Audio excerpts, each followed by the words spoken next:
Hello everyone, I am Vinay. Welcome to our channel DDN. In this video, I am trying to explain how artificial intelligence hijacking us. Most people are in virtual reality, and many of them are not in a position to think and understand the absolute reality because of today's technology. Without spending hours of time in front of screens, their 24-hour day won't finish. Feeding too much or unnecessary information to our minds leads to restlessness.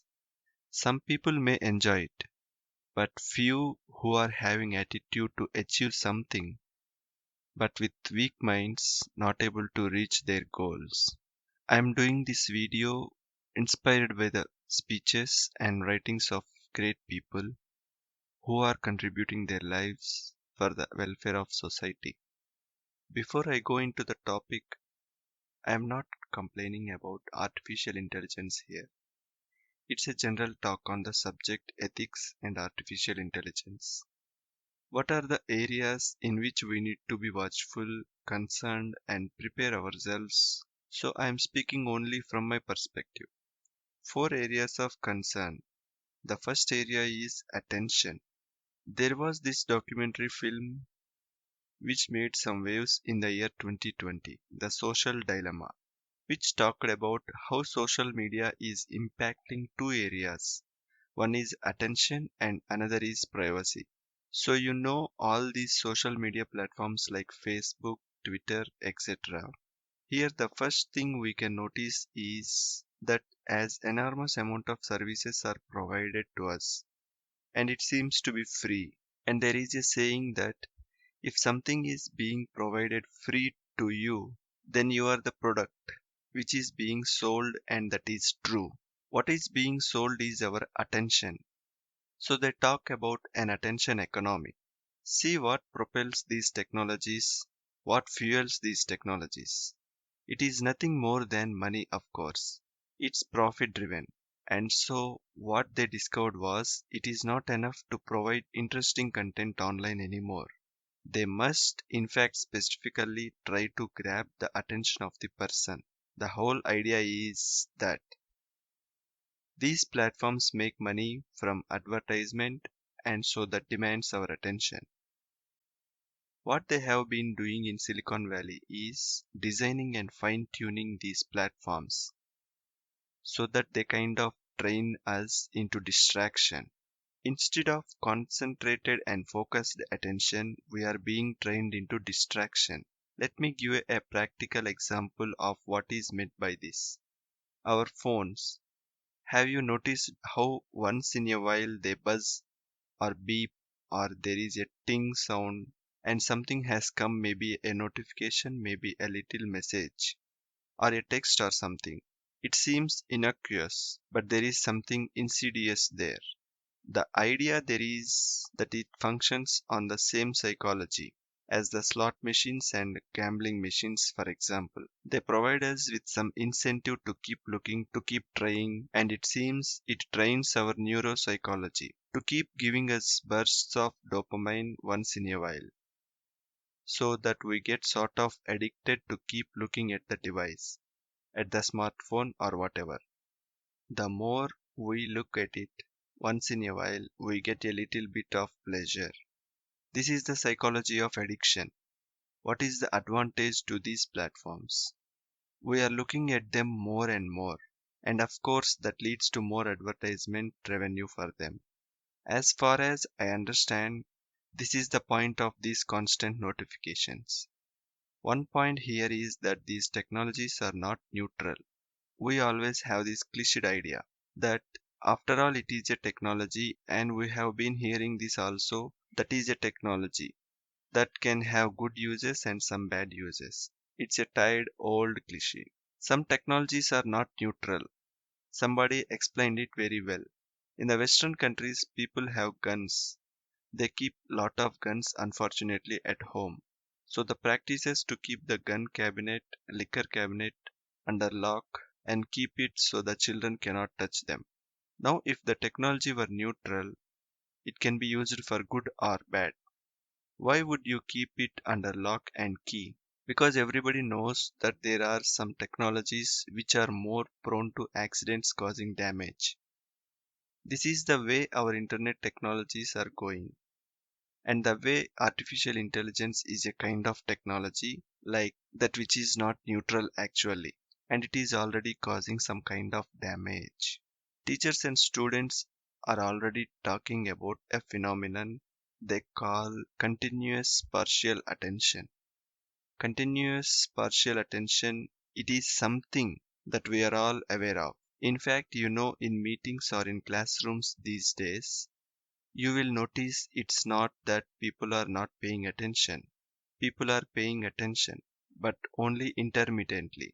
Sometimes they are looking at their phone, sometimes at their laptop, and then again listening to you. It's something that people who are listening here on this platform may also be experiencing right now. Now, what is the problem here? One big problem is people are not able to pay attention to the self.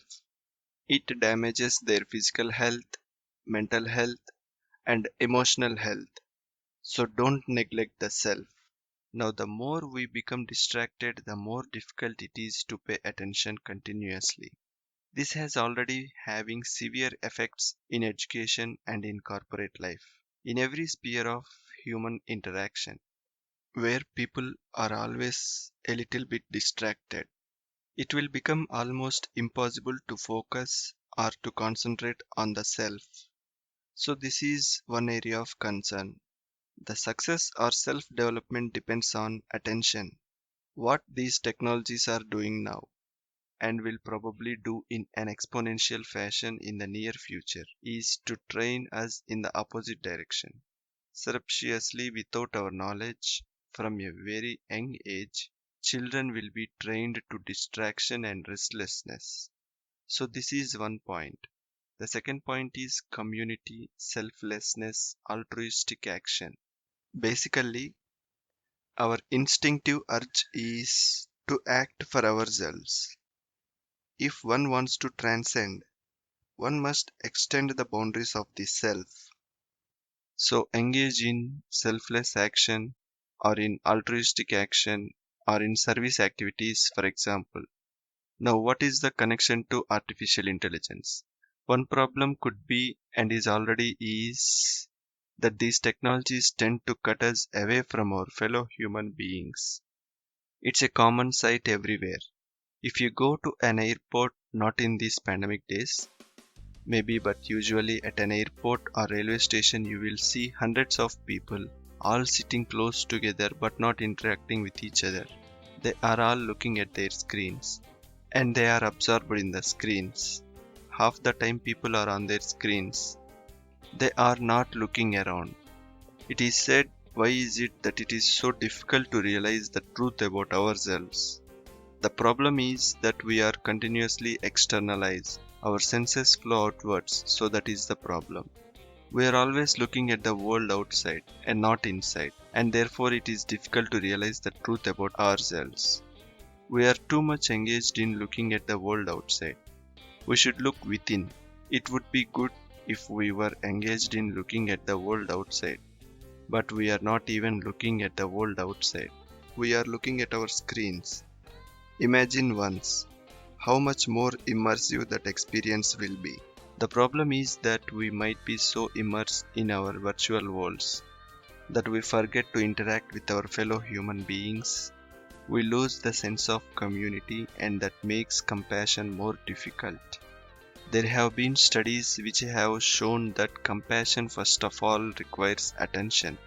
Again, we are back to the question of attention. We must first be aware of our fellow human being and the suffering of that human being, and then only compassion is evoked.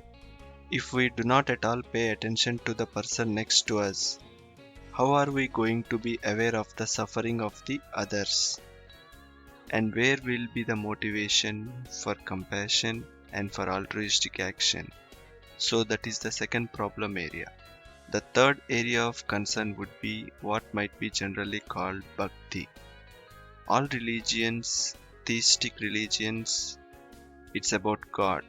But even the non theistic religions like Buddhism and Jainism The feeling of love and compassion and devotion is to be cultivated. So, what is the underlying philosophy is that our desires continuously flow out through 100 different channels to the world, and ultimately these are not satisfying. If you really want satisfaction and peace of mind, you have to collect all these desires and sublimate them and focus towards transcendent being or enlightened being, whatever it is, and focus it in the love of all beings. And it's almost certain that artificial intelligence is going to be driven by the profit motive. It will even more insidiously, more effectively seek to fulfill every little desire and maximize our outward urges or desires for 100 different things in the world. It's going to be market driven, profit driven anyway. So that's another area of concern.